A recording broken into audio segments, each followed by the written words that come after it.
Welcome to the No Limits podcast, where breakthrough strategies in therapeutic education help neurodivergent children learn, connect, and grow in powerful new ways.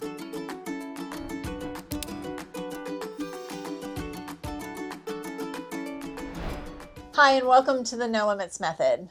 I'm Laura Jocelyn. I'm the owner of Ability Plus Therapy, the co-founder of No Limits Academy, a school for kids with disabilities, and also the co-founder of No Limits Method. Today we have my son Cheyne Jocelyn as our guest. Cheyne is a professor of philosophy at the University of South Florida, and he's into December about to graduate with your PhD. Yes, ma'am. That's right. So his specialties and studies are the cognitive science and disabilities.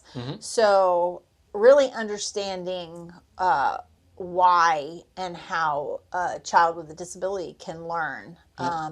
So today we're going to talk about why special education needs to change, right? What are the breaks, So I'm going to kind of pull it over to him because he's kind of experienced it himself, but also learned it on a higher level. So what's your thoughts on this, Cheyne? Yeah, so a couple of thoughts right off the bat about this. First and foremost, we have to think about how children learn just sort of in general, how learning typically happens, okay? And we need to start prior to school age. We need to go back pretty early. And we need to remember, right, that usually the first instances of learning for children involve moving around and engaging with their environment and their world and other people. Okay? That's how babies learn about their world, right? But now, let's imagine this.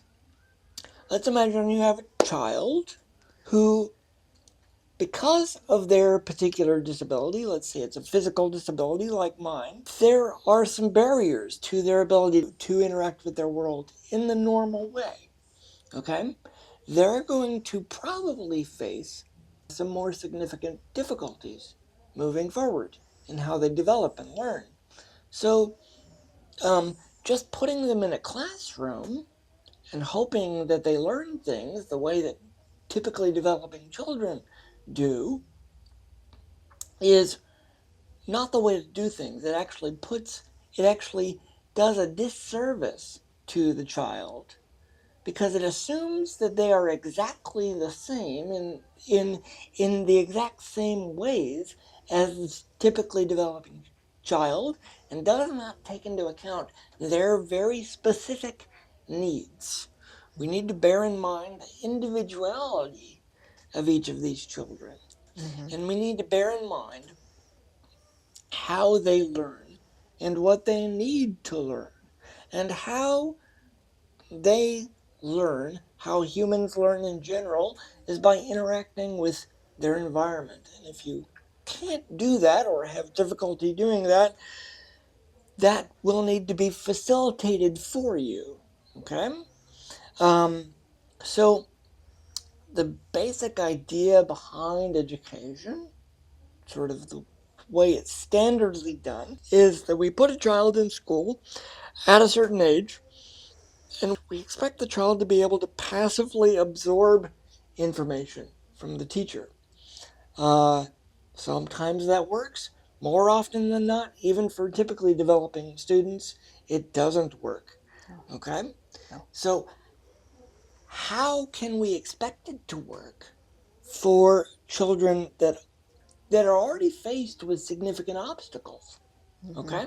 Yep. So we need to bear those obstacles in mind, take them seriously, but also not see those as a barrier to the child's potential.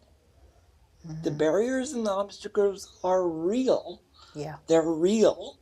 Okay? We don't want to deny their existence, but we also don't want to take it for granted that these block off the potential of the child. Okay? The barriers do not negatively affect the full potential of the child, because again, that potential is an individualized thing. Right. Okay? It's not a generalized thing. It's individualized from person to person. So how do we promote potential? And how do we facilitate moving beyond some of the developmental obstacles that children may have? How do we do that? Well, we need a full team. Really, really how it works is it really does take a village. Okay? So, we need really, really good teachers. And very often we do have very good teachers in the school system that are very well intentioned. We know that you guys want what's best for your students, right? But we also know that you might not know exactly what your students need. Okay? We know that too. Okay? And we know that that's why it's hard. Okay?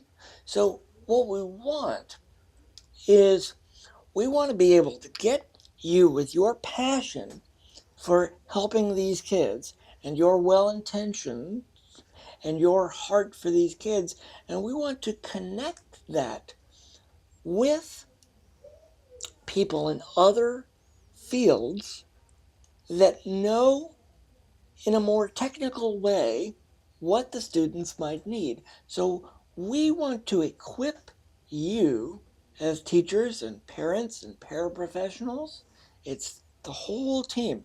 We want to equip those of you in those positions to communicate with, for example, other members of your child's care team in an effective way.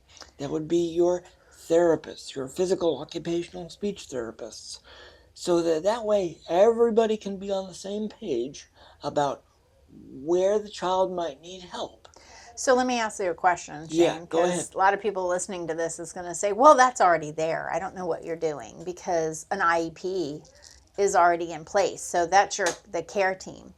And so I'm going to tell you from my perspective what IEPs are. So IEPs are a legal document that kind of shows what is expected, but not always followed through, because you still don't have the two professionals talking to each other, right? So every IEP, and I mean, through its entire life, I have been in IEPs.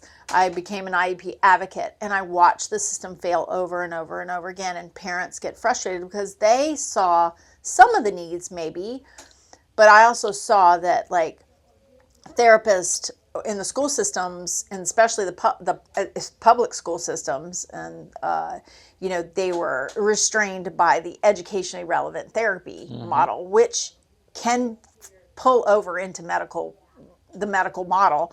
I just think people don't understand that. I mean, but I've read the laws, so I would push that every single time Shane was in school. It can move over, and if you doubt me, you can contact me and we'll talk about it, because it can move over. And that's the only reason that I got him through both public and private schools, is because I pushed and pushed and pushed and pushed. So I know that you're going to be out there saying, oh, well, we do that. That's what an IEP is. That's what our team is, blah, blah, blah. But it's not, because basically you have to be able to look at from the child up, right? Not by sitting in all of your professions, going, I know this, I know this, I know this, without that follow through that gets to the end user, which is that disabled child. Right. Sorry, go. No, it's good. No, that was very good. Thanks, Mom.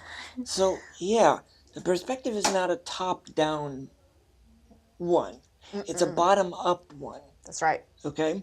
So, we can think about the standard way of doing things, like, for example, with an individualized education plan, okay, the legal document, serves its function as a way to attempt to organize a top-down structure where you have, for example, administrators, teachers, other members of the child's care team, like therapists, and then very often parents have to fight about getting the child's needs met, which tells you right away that it's a top-down structure.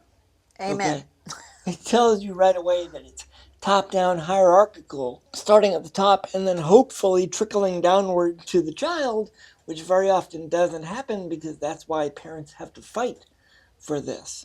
Okay? Rather, if we structured things in a bottom-up frame, Which is what we do with the method. right, which is what we do with the no limits method, where we start with the very specific individual needs of the child and the people on the ground working with the child. That's going to be the parent. That's going to be the paraprofessional. That's going to be the therapist. And then we take their information and move it upward to the point where it becomes particular rule about how to meet this child's need. Okay? It's bottom up, Yep. not top down. It flips the script. Right. Okay? 100. And that we think, and we believe this because we've seen it over many, many years. 18. Over exactly, Mom has it, 18 years of developing this. Uh-huh. We've seen it work. Right. Mom was doing We don't think it. We know Yeah. it works. We've seen it work.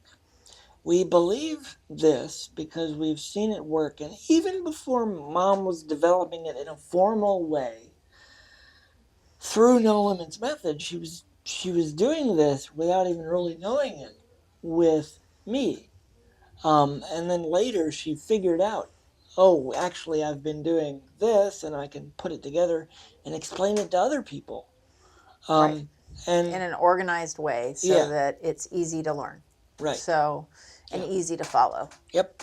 Yep. So, we want the potential and the value and the worth of these children to thrive. And when you have that, top down system that checks boxes in an IEP that is a legal document, and a lot of times those legal documents, they fail to meet the needs because then you don't have the crossover to meet those needs, right? I could give a million examples and, but it's the student up that's going to help. Looking at the child's individual, I want to say individual, but I don't want to say IEP, individual needs and have that bottom up understanding of the child. And you can do that in every way in their education system. Yeah. But thank you, Cheyne, for being here today. Yeah, no problem. Thanks, Mom. You have negotiated this whole education system. You understand it now from a much different level, and I appreciate you being my guest today. Well, I appreciate being here. Thanks, Mom. Thank you so much.